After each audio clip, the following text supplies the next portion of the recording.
Olá, eu sou o Daniel. A gente vai dar continuidade à nossa série de Educação Patrimonial em Casa, usando o volume 2 da coleção Terra Paulista, que é a nossa base para a elaboração desse conteúdo.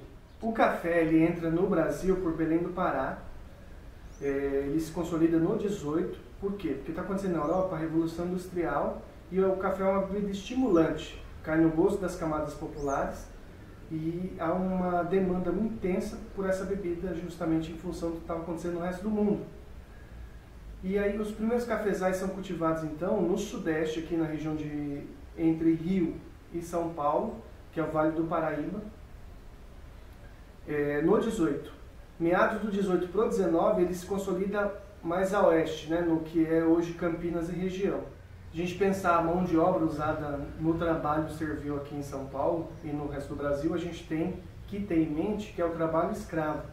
Então, num primeiro momento, o escravo índio, e depois, com a retomada da cultura da plantation, da cana-de-açúcar no Nordeste, o escravo africano. Durante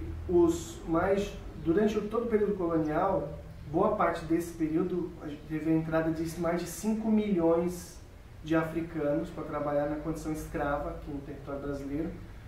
Particularmente, um número bem numeroso entra no século XIX em função da cultura canaveira de Campinas e região. E a gente tem alguns elementos culturais que ficam desse período.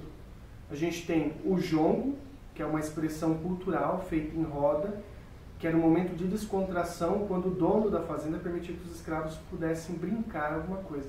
O batuque de umbigada e o samba de bumbo, que a gente tem um elemento fundamental da cultura de Santana de Parnaíba. Essa expansão do café permite um deslocamento muito grande de grupos étnicos mais variados da África, os malungos, os irmãos, né? A gente pode pensar historicamente que Santana de Parnaíba ela não está dentro diretamente da cultura do café. Por quê? Pelas propriedades do solo empobrecido que não facilitavam o cultivo desse produto. Entretanto, ela participativamente, alugando mão de obra escrava para trabalhar nas lavouras de café para o interior afora, que é o esquema que é estudado por uma americanista chamada Alida Metcalf, que é Família e Fronteira. Então, há esse processo de locação de mão de obra africana para determinadas regiões que estão precisando de mão de obra em função do crescimento demográfico e econômico em razão do café. A gente pensa nesses ciclos econômicos, não que um vá anular totalmente o outro, mas é um processo de transição de tempos em tempos, né, de ruptura, de continuidade, descontinuidade sobretudo, que favorece, por exemplo, o cultivo de um novo produto, então da cana-de-açúcar para o cultivo do café. Então, basicamente, e os espaços de cultivo também vão se alterando, né?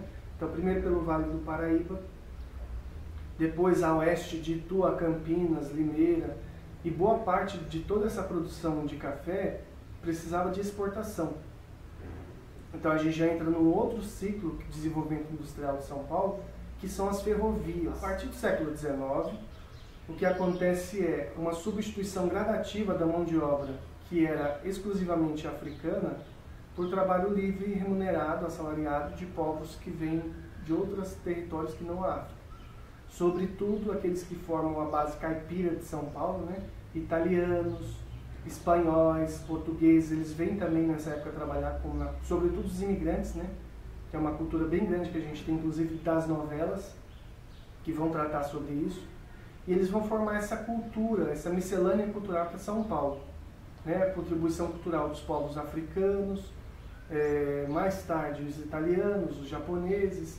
Aqui em Santana, a gente tem alguns sobrenomes muito singulares, né, de povos do leste europeu, de outras partes da Europa, que vêm justamente para esse mundo agrícola aqui do sudeste de São Paulo, para tentar trabalhar na lavoura.